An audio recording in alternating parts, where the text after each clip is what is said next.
Please help me in welcoming Dr. John Goodman.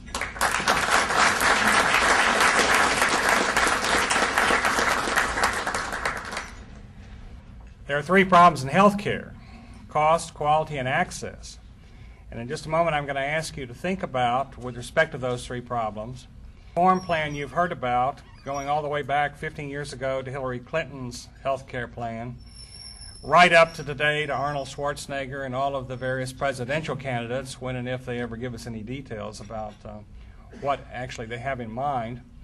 I know that thinking about this will be an unpleasant thing for many of you, and perhaps a bit unfair after you've had this full meal. So you don't have to think about it right away, but I'm going to ask you to think about it in a few moments.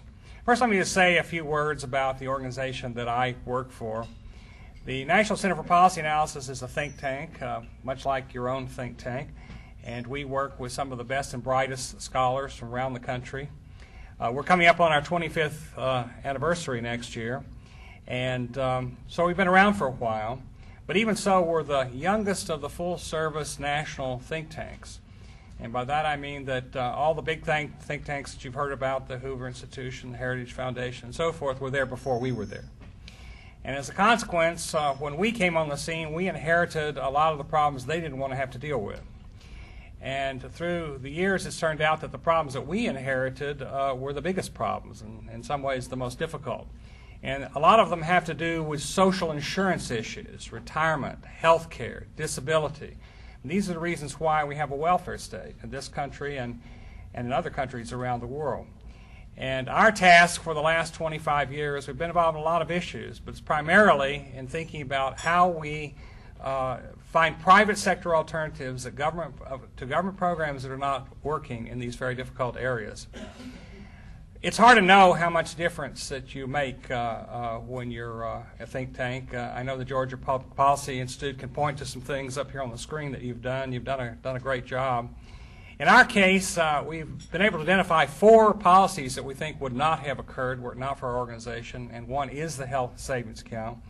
About 10 million people now are managing their own health care dollars through accounts. We think that would not have happened but for our institute. About $145 billion is in Roth savings accounts, a very important retirement vehicle that's becoming more and more important through time. We think that would not have happened were it not for our organization. It was part of the contract with America and some ideas that we put together with the Chamber of Commerce. About 2 million seniors are working today and not losing Social Security benefits. And we think they would not have been working but for the repeal of the Social Security earnings test. And when the 77 million baby boomers retire, that legal change will be even more important, because we can't afford to have 77 million people spend a fourth of their life in retirement. We're going to need a lot of those people to continue participating in the economy. And finally, last year with the Brookings Institution, we were responsible for some reforms to our 401k law. Today, you as an employer can automatically enroll your employees in a 401k plan and automatically put your employees in a diversified portfolio, which means they'll have higher returns and safer returns without fear of lawsuits. Very, very important change. It'll be even more important in future years. Now, some of you have, I believe, at your chair a form that you can fill out and an example maybe of a health alert that I send out. I send these out about once a week. And if you'd like to receive those from me, all I need is an email address.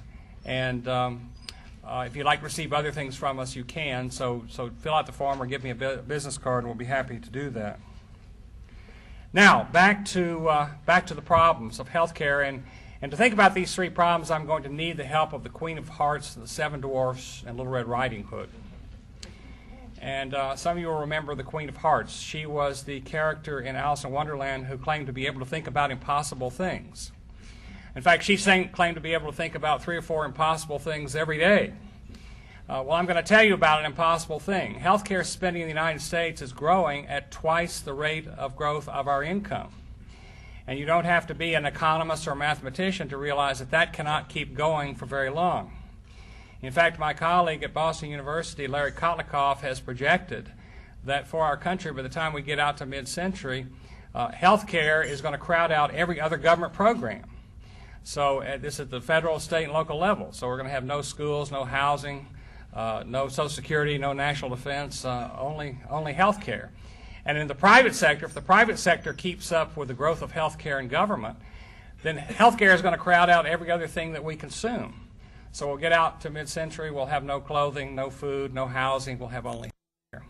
I hope you'll agree with me that that is an impossible thing.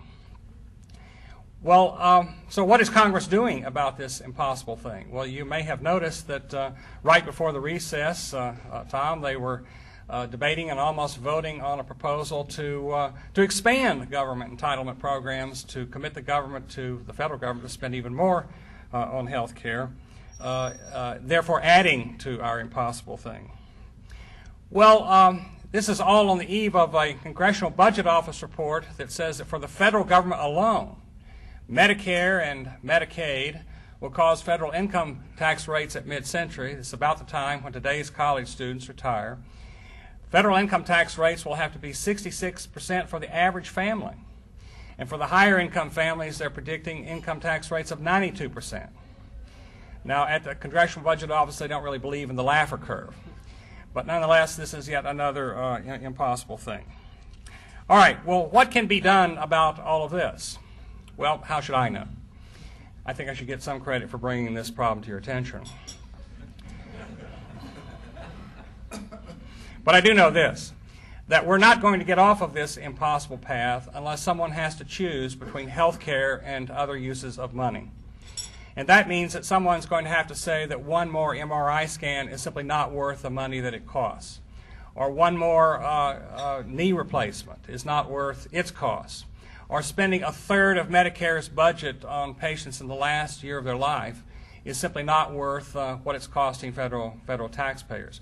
And if no one ever has to make those choices, if no one ever has to choose between health care and other uses of money, then we're going to continue on the path that we're on, and the longer that we stay on it, the more difficult and costly it is to get off of it.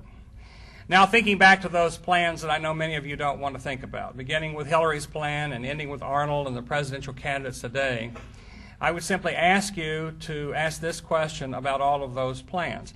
In any of these plans, is there any patient, any doctor, any nurse, any hospital, any employer, any insurance company, any government agency, anybody anywhere in these plans who is going to be choosing between health care and other uses of money? And if the answer is no, and I believe it is no, then none of these plans are going to do anything substantial to control the growth of health care costs. Moving to the question of quality. It also is a very serious problem in our healthcare system, with the Institute of Medicine estimating that as many as 98,000 people die every year because of errors committed in hospitals. Some people argue that estimate is a bit too high, but no matter what the estimate is, it's way above the error rate and in the other in typical industries in this country. The RAND Corporation estimates that when we see physicians, we get recommended care only half the time. And we know that only about 10 or 20% of doctors and hospitals have our patient records on computers. And that means that they're unable to take advantage of software, which reduces errors and gives us a higher quality of care. Well, why is all of this happening? Why don't we have higher quality in the healthcare sector? Well, here is where I need the help of the 7 Dwarfs. Now, I'm going to reveal my age here. I saw this movie 50 years ago, and then I saw it again just the other day. And here were the Dwarfs, and they were all marching off to work. And they had their pick, and they had their axe, and they had their lantern. And the thing that occurred to me is that, well, in 5 decades, there's been no real technological change. Same tools today as they had 50 years ago.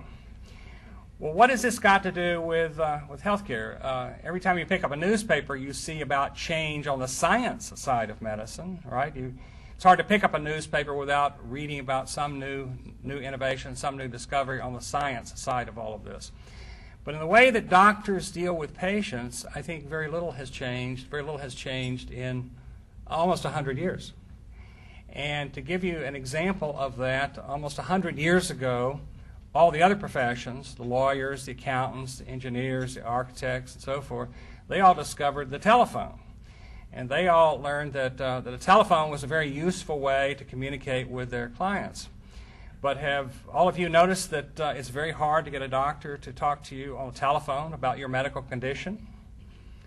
Does anybody know why that is? Anybody want to guess? Who said they don't get paid? There, it's very, very good. It was way in the back, but you got the right answer. You know, Medicare alone has 7,500 different tasks it pays physicians for. But if you look down the list of 7,500 tasks, talking on the telephone is not one of them. Medicare doesn't pay, Blue Cross doesn't pay, none of the employer plans pay, and consequently, you don't get to talk to your doctor on the telephone. Email. By the time we get to the end of the 20th century, all the other professionals, doctors, lawyers, accountants, engineers, architects, and so forth, discovered email. Everybody is emailing everybody these days. Even the corner liquor store emails me when they get a wine that they think I like. But my doctor doesn't email me. And just out of curiosity, how many of you even know the email address of your doctor? That's a few, but not very many. And the number that raised their hands, probably 4 or 5% of the room, that's about the percent of doctors that consult with patients using email these days. And why do you think that is? Why is everybody emailing you except your doctor? Very good. Doesn't get paid. This gentleman was listening to the first answer. In fact, this is a very easy pop quiz. You just hear the answer and keep repeating it, and you get an A+ on this exam.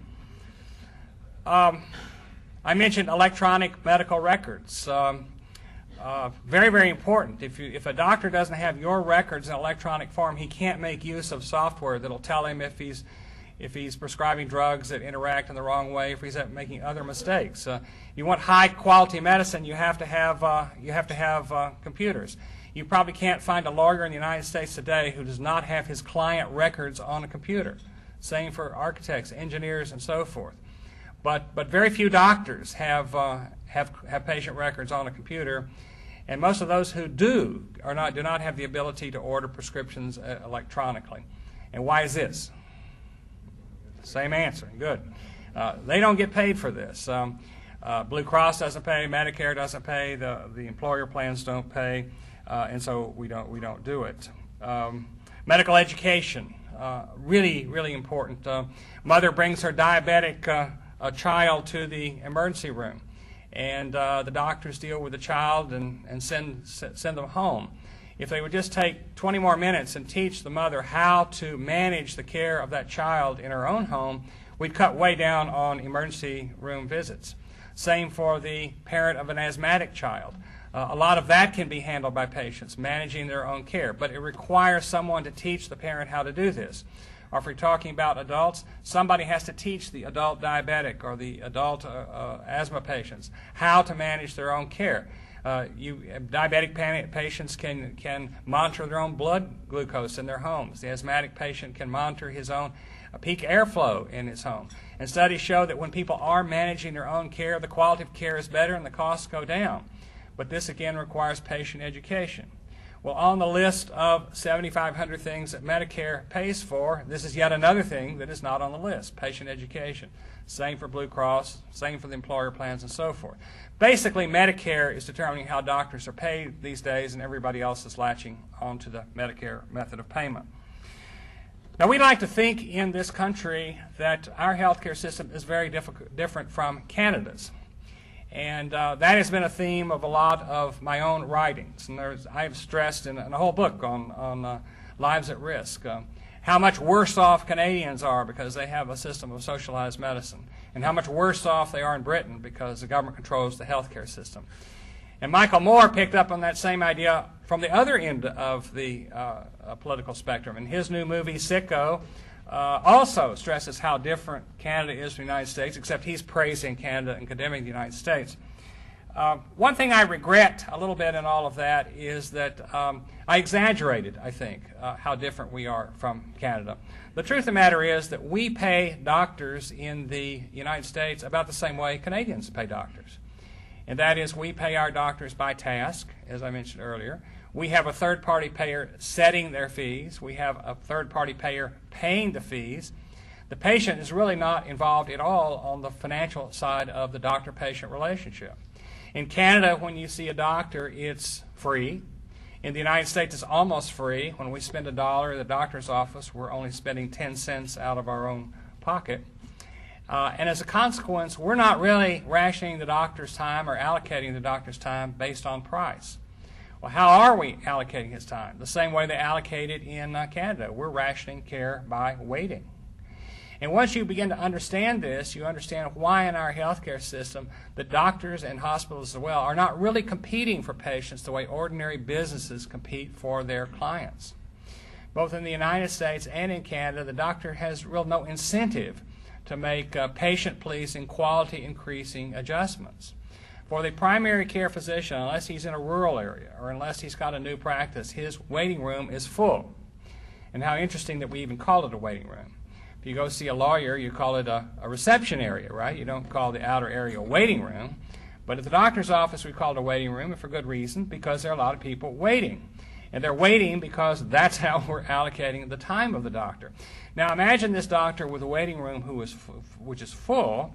Imagine that he makes some patient-pleasing adjustments. He puts medical records on a computer, or he talks by phone or email, or does other things to make his practice more attractive to other potential patients. So he attracts patients to his practice. And what happens? Well, the waiting room grows. There are more people there.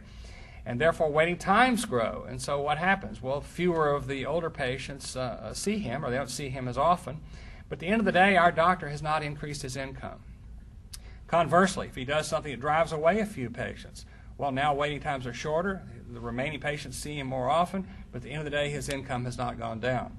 So when you have a business that works like that when you do things that are good for your customers, your income doesn't go up. You do bad things, your income doesn't go down.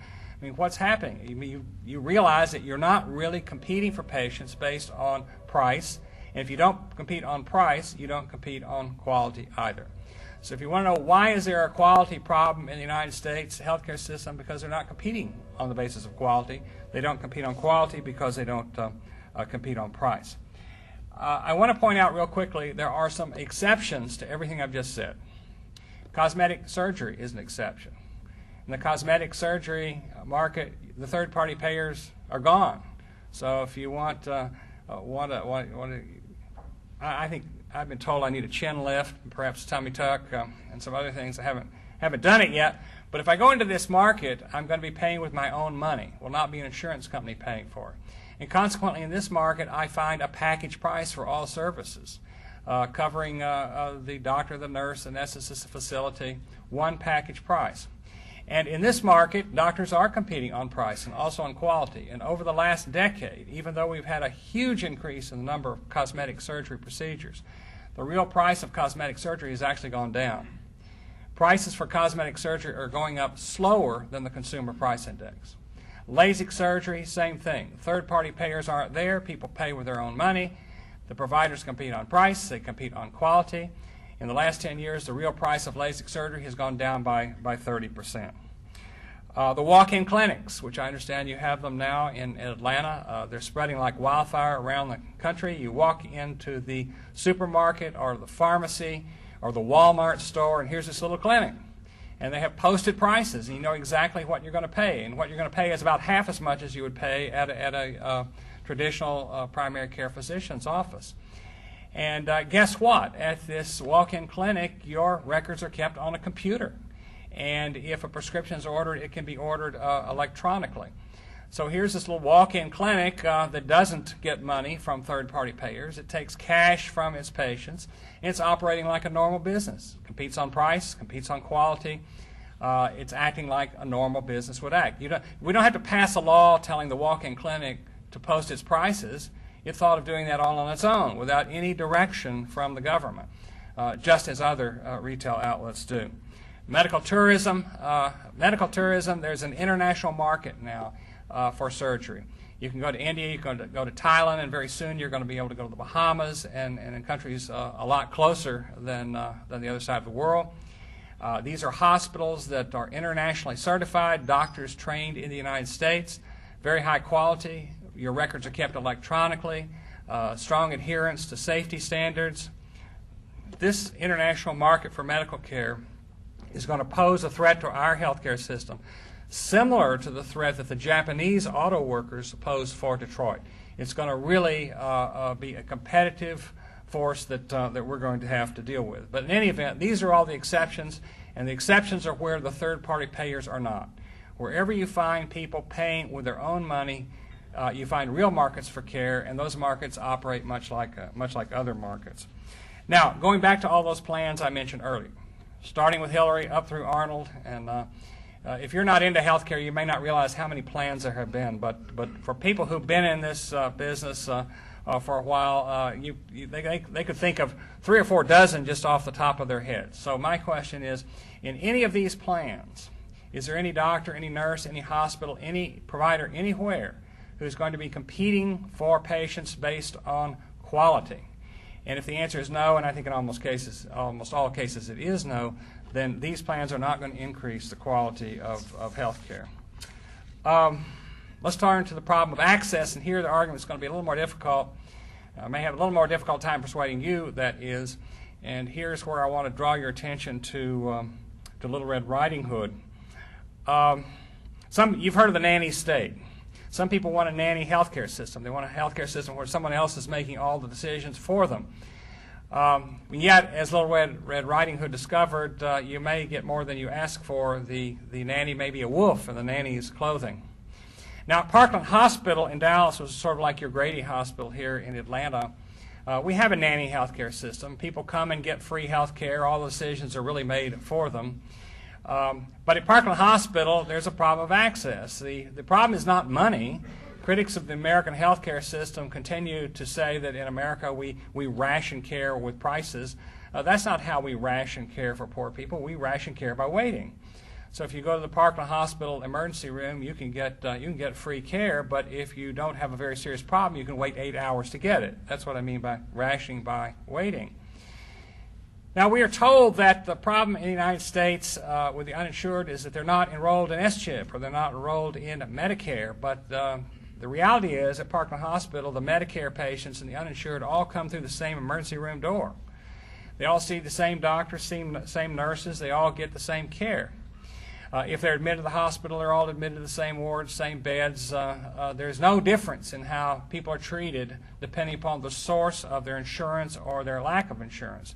And furthermore, no one at Parkland really cares who's insured or not insured except who? Except the hospital administrators. And why do they care? Because that determines how they get their money. So I don't know what you do here in Atlanta, but in Parkland that we actually have paid employees who go through the emergency room patient by patient trying to get them to sign up for Medicaid. Take the papers with them, sign up. Half the time, more than half the time, they fail. And then after patients are admitted into the hospital, they go room by room, again, trying to get people to sign up for Medicaid. And again, they do not always succeed. At Children's Hospital next door to Parkland, the Medicaid children, the SCHIP is the state health insurance program for children. Is that what you call it here, Chip? Peach Care. All right, Peach Care here in Georgia. The Peach Care children all come through the same door. The Medicaid patients all get the same care. Same deal over at Children's. Somebody's going through the emergency room trying to sign people up, and more than half the time they fail. Now, when people tell me that signing this form is going to make a huge difference in the kind of care people get, I mean, I must say that I have real reason to doubt that. You know, if I took a $100 bill and put it on the floor, in the emergency room floor of Parkland Hospital in Dallas, it wouldn't stay there for more than 30 seconds. But if I take a Medicaid application form and put it on the floor of the emergency room, it'll stay there until the next guy with a broom comes along to sweep it up. So that's telling me that people don't value that application or their enrollment in Medicaid as much as they value the $100 bill. So if people reveal their preferences through their actions, and people are telling me through their actions all over the country that enrollment in these government-funded programs is not going to make that much difference in their access to health care. About a fourth of the uninsured are eligible for one of these state programs, and they simply don't bother to enroll, even as up in Congress you guys are thinking about how to spend more money on the program.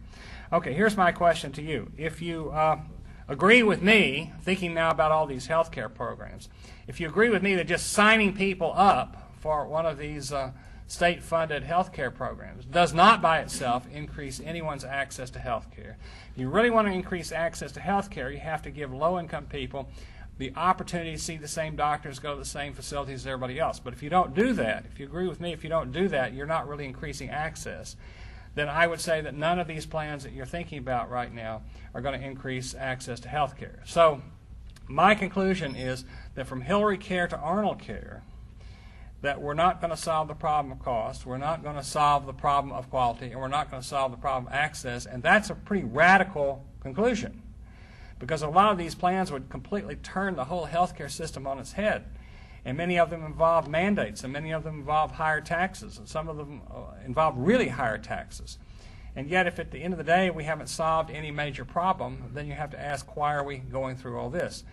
And we're doing it because people haven't stopped to look carefully at what the reform involves, listening too much to the rhetoric and not looking closely at the facts. What should be done, just real quickly, and then we'll open it up for questions here. I hate to say as many outrageous things as I've said and not give people an opportunity to say something back to me. Number one, you've got to stop the hemorrhaging. At the state level, people are dropping their private care and taking advantage of free care programs that you and Texas and everybody else makes available. They're dropping their private coverage to take advantage of government-funded care, which is Medicaid and what do you call it, Peach Care, thank you. The MIT economist John Gruber estimates that every time we spend $1 more on Medicaid, the private sector contracts by as much as 75 cents. For the Peach Care program and ones like it in other states, every time we spend an extra dollar, the private sector contracts by 60 cents. We keep moving people from private to public. We're not solving any problems, but we're increasing the taxpayer burden. That's got to stop. That's got to be reversed. We've got to restructure those programs so the money is subsidizing private insurance, not encouraging people to drop their private insurance to get free care from the government. And then finally, we need to do two other things. We need to free the patients and we need to free the doctors. Patients and doctors are trapped in a system, a third-party payment system, in which doctors have no ability to repackage and reprice their services, and therefore patients don't get the kind of innovative types of services that you see in the markets where the third-party payers are not. So we need to make it as easy as possible for patients to manage more of their own health care dollars, and this is why the health savings account is so important. And we need to make it as easy as possible for the doctor to provide different kinds of care, better care, and get paid in a different way. I'll just give you one example, and then I'll stop. Suppose that I'm your doctor and you're a diabetic patient. I mean, I could imagine saying to you, you do not need to come to my office as often as you come here. We can do a lot of things by phone. We can do a lot of things by email. And for that, I'm going to charge you less money.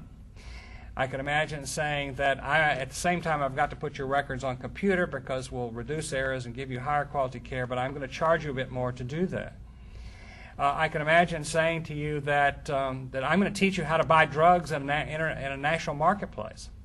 And if you do this right, you'll cut your drug costs in half. I'm going to charge you for that patient education, but you'll more than get it back in lower drug costs. Further, I'm going to teach you how to manage from your own home a lot of your own care.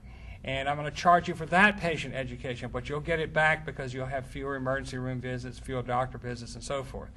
These are the kinds of things that would happen every day, and many things I can't even think of on my own because I'm not really a doctor treating diabetics. But the market and the people in it is incredibly creative and has incredible ability to solve problems that none of us could solve on our own, providing that we allow it to do so. And we have to free doctors to be able to have the kind of conversation with patients that I just mentioned, and and they will do that to the extent that patients are spending their own money and doctors are competing based on price and quality. So just in conclusion, tomorrow you're going to say, that's kind of an interesting speech I heard yesterday, but I can't remember a darn thing that guy said. So just remember the Queen of Hearts and the 7 Dwarfs and Little Red Riding Hood, and you'll know what the message was. Thank you.